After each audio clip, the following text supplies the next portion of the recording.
Will President Trump's rally in Houston give Senator Ted Cruz a bounce in his close battle with Congressman Beto O'Rourke? Here this morning, our Republican political strategist, Jackie Belli, and Democratic political strategist, Dallas Jones. Good morning to you both, and good morning. Thanks for being here. Okay, after a tough presidential fight, the president and Senator Cruz seem to have smoothed the waters. No longer this it was a love fest. A love fest, okay. How's this going to play out in 2 weeks?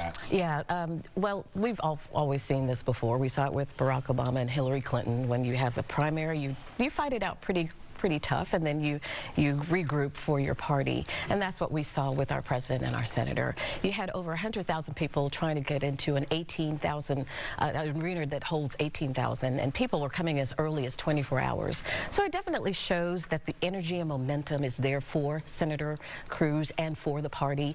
After the Kavanaugh hearings, a lot of Republicans were disgusted when they saw how the Democrats handled that. And people vote by their wallets, and the president's economy is going extremely well. So Senator Cruz will definitely prevail in Texas, and Republicans will prevail at midterms. You don't agree with that, do you? No, I don't. And I'd hardly compare it to Barack Obama and Hillary Clinton, because I don't think there was name-calling and attacking of people's families in that race. So it was much easier to come together for the good of the country. But I will say that Senator Cruz and the president share one thing in common, and that is the politics of hate.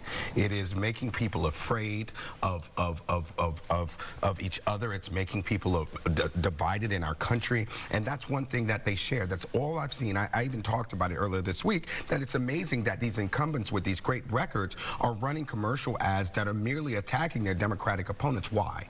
Because what they see in the polling is that people are ready to go to the polls. This uptick in voting that we saw yesterday, that we just ran a segment about, you think that's because they're going to go vote for Ted Cruz? No.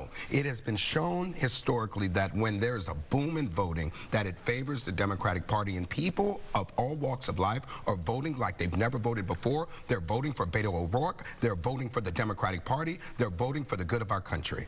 We'll see what happens on November 6th. You need to have us after Election Day. I'm sure they will. Okay, President Trump has mentioned sort of a 10% tax cut for the middle class. Can this actually be done? Well, you saw the tax cut that we had before and the benefits from that. Even though Nancy Pelosi said there were crumbs, many people appreciated those crumbs and were very happy. You saw many corporations give bonuses. You saw many people who were very pleased with that. What the president is alluding to now is a tax cut specifically aimed at the middle class, and he said that Senator Cruz has helped him tremendously in formulating that cut. So again, you will see people voting with their wallets, and many people going to the polls. It's because Republicans are very happy. I know liberals aren't and Democrats aren't, but Republicans are happy with the economy, and we're happy that we have jobs. Well, this isn't a country of just Republicans. And, you know, a 10% tax cut for the middle class, finally, after we've given tax cuts to the wealthy, well, we're glad that we're finally welcome to the table and to the party. Now, the question of whether or not this will be able to get done, we'll figure that out in the next 15 days after we determine what the composition of the Senate and the House looks like. It is my hope that we're able to actually push forth an agenda that will actually help all Americans and not just pick a few apart. Well, we appreciate both of you coming in to share your side of your opinions about your side with your party. Thanks for having us. All right, thanks a lot. Melissa.